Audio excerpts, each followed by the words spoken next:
प्रणाम। मैं जदुवंशी। ब्रिटिश गुलामी का बोझ ढो रही हमारी प्रतियोगी परीक्षाएं। मशहूर कहावत है, जो भी मापा जाता है उसका प्रबंधन मुमकिन है। इस सूक्ति को दुनिया भर में शिक्षा, नौकरी और मूल्यांकन में चरितार्थ होते देखा जा सकता है। हमारे देश में इन क्षेत्रों में जिस तरह की प्रक्रियाएं अपनाई जाती है, वह प्रतिभागियों की तैयारी, प्रदर्शन, मूल्यांकन के तरीकों पर असर डालती है। सभी प्रबंधन सलाहकार ऐसा ही करने की सलाह देते। विडंबना यह है कि प्रबंधन शिक्षा में भी कभी इस बात पर विचार नहीं किया जाता कि जिस तरह प्रतिभागियों की कुशलता का प्रशिक्षण किया जाता है, क्या वह सही तरीका है।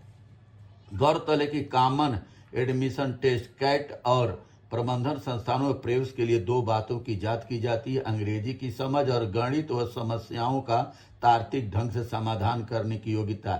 इनमें भी गणित व तर्क संगत परीक्षण में यह देखा जाता है कि प्रतिभागी समस्या का हल कितनी तेजी से कर सकता है।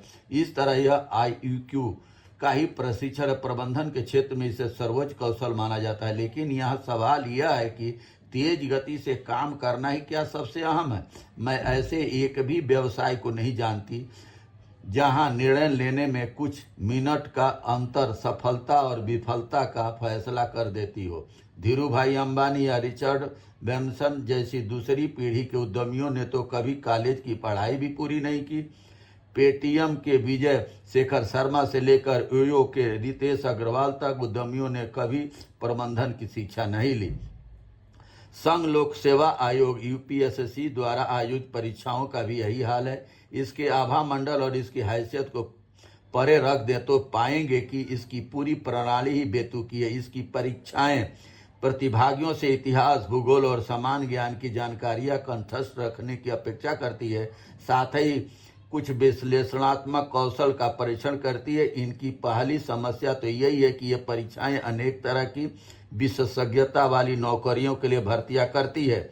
UPSC द्वारा चयनित अधिकारी भारतीय प्रशासनिक सेवा, भारतीय पुलिस सेवा, भारतीय विदेश सेवा, भारतीय राजस्व सेवा आदि में जाते हैं। सफल प्रतिभागी किस सेवा में पहुंचते, यह केवल परीक्षा में उनके रैंक पर निर्भर करता है। इससे विचित्र विसंगतियां पैदा होती हैं। साहित्यिक पृष्ठभूमि और रुचि के किसी व्यक्ति को राजस्व सेवा मिल सकता है, जहां उसे कर नीतियों की जटिलताओं या लेखा सेवा के आंकड़ों से उलझना है।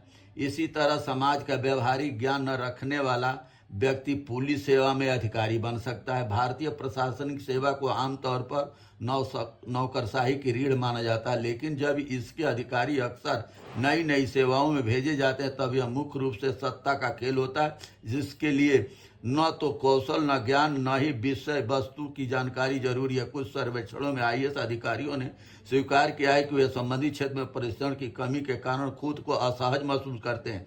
इसके विपरीत अमेरिका में आंतरिक राजस्व सेवा या विदेश विभाग जैसी संघीय एजेंसियां इस क्षेत्र में अनुभव रुचि रखने वाले उम्मीदवारों में से चयन करती है। जैसे कर अधिकारियों में लेखा जोखा की क्षमता, विदेश सेवा के लिए कूटनीतिक योग्यता परखा जाता है। अपनी दक्षता के लिए प्रसिद्ध सिंगापुर की सिविल सेवा योग्यता परीक्षणों, साक्षात्कारों और संबंधित क्षेत्र में भूमिका के आधार पर मूल्यांकन करती है।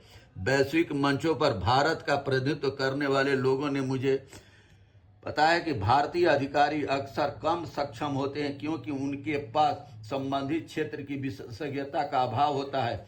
औपनिवेशिक काल की प्रथाओं पर आधारित भारत की वर्तमान सेवा प्रणाली कौशल के बजाय रटने और सामान्य ज्ञान को प्राथमिकता देती है। अंग्रेजों ने भारतीय सिविल सेवा को विशेषज्ञों की बजाय वफादार प्रशासक तैयार करने के लिए डिजाइन किया था, और UPSC की परीक्षाएं इसी विरासत को ढो रही है।